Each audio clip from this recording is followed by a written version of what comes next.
Hey guys, I'm going to show you how I set up for the bench press. I'm 145 pounds in the morning fasted, and I'm benching 345 raw. So I think I know a thing or two about benching. Anyway, I'm going to break it down to 4 or 5 steps. Before you even start, you got to put your UPR Tech Bench Bro on the bench. I'm not even trying to sell you this, but I remember I have this for like 6 months. I forgot it for one of my chest days. I was benching. It was probably my worst bench day because I was so slippery. That just improves your grip on the bench so much, and you probably bench like 20 pounds more, 10 pounds at least. Also, make sure you're warmed up. Make sure you do some arm circles, some rotator cuff stuff. Just make sure your upper body is warmed up. You can do some pull-ups too. But first is where I place my legs. So I gotta find a good angle for this. Hopefully this is a good angle, but the gist of it is I usually put my legs around shoulder width, maybe a little bit closer. Everyone is different, right? This is how I set up. You can watch thousands of other videos on it. Just do what makes you bench the most, I guess, you know? Makes you the most safe, bench the most. But this is how I set up. So I usually do shoulder width. Some people go all the way out here, some people go super in. Just experiment, find what's comfortable for you, and just stick with that. The second thing with leg drive, which I guess would be the first thing. Okay, anyway, the second thing with your legs is for leg drive, I used to think you just gotta push straight down, but you gotta think about doing a leg extension while pushing down too. So you just gotta think about pushing your leg down and out. Okay, next thing is the back. So I'm sitting down on the bench and I'm laying back down.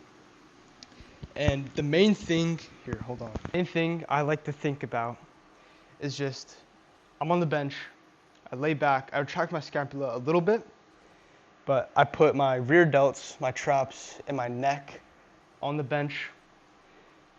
This gives you a little bit of an arch, but also it just makes sure you're stable. And with my legs, I push out, and that just pushes you further back into the bench. And this is why having a bench bro is useful, because you can really just make sure your back is set into the bench. And I also just think that you drive your neck back and down. This just ensures that you're stable and you have the most power. And the last thing for the whole body setup is I like to think about pushing my hips to my shoulders, because this creates an arch, and then that arch, one, reduces range of motion. Am I even in frame, bro?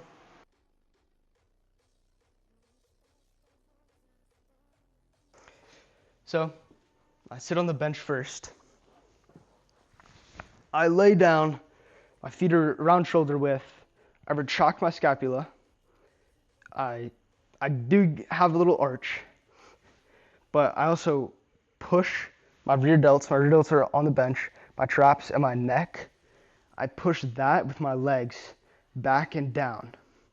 This just makes you super stable on the bench. If you're just flat and your neck is like up, like I feel you're just unstable. Gives me the most power, and it's what I do every single time. So again, retract your scapula, you arch a little bit, and you push with your legs, like a leg extension, back and down onto the bench. I would say the last thing on how I set up for bench is just how I grip the bar and put it in front of me, right?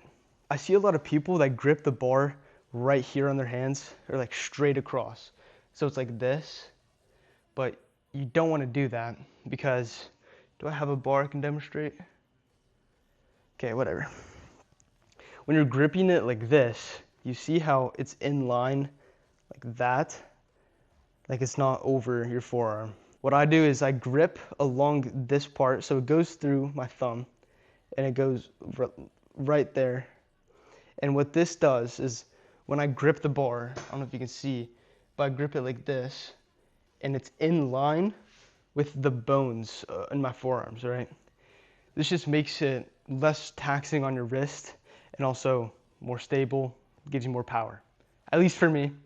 I know some people do different stuff, but that's what I do.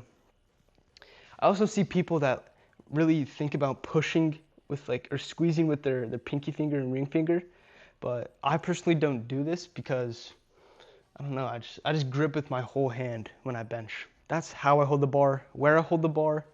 Usually, I don't know if you can see this, but most benches, most bars have this one ring. This one has two, but usually the first ring in, I just put my pinky right on it or right outside of it. You can do any grip you want, any grip you feel comfortable with, but this one I feel the most stable, the most power.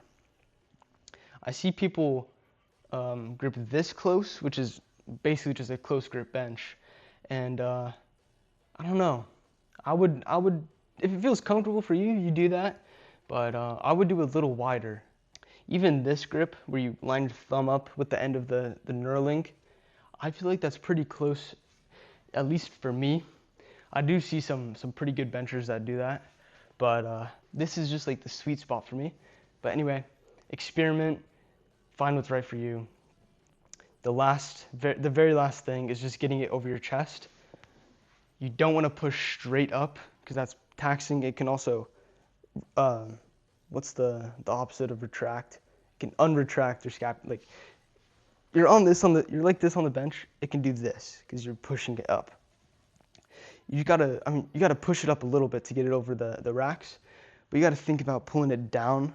This is what Larry Wheels does. He pulls it down like a lat to get it over his chest. And I usually don't like start squeezing the bar as hard as I can until it's over my chest. And I think a lot of other powerlifters do this too. But you just need like not an open hand, but like a loose grip, because you don't need to tax yourself, you know, because you're just doing unwanted fatigue. But you have it over you, your scapulas retract, you're digging back and down with your legs, you're thinking about doing a leg extension, and it's really anywhere comfortable. You're thinking about pushing your hips to your shoulders and really just giving the most power you possibly can. But that's how I set up for my bench. Again, you'll see hundreds of other videos like this, but you just gotta experiment and see what is the best for you, because every single body is different, right?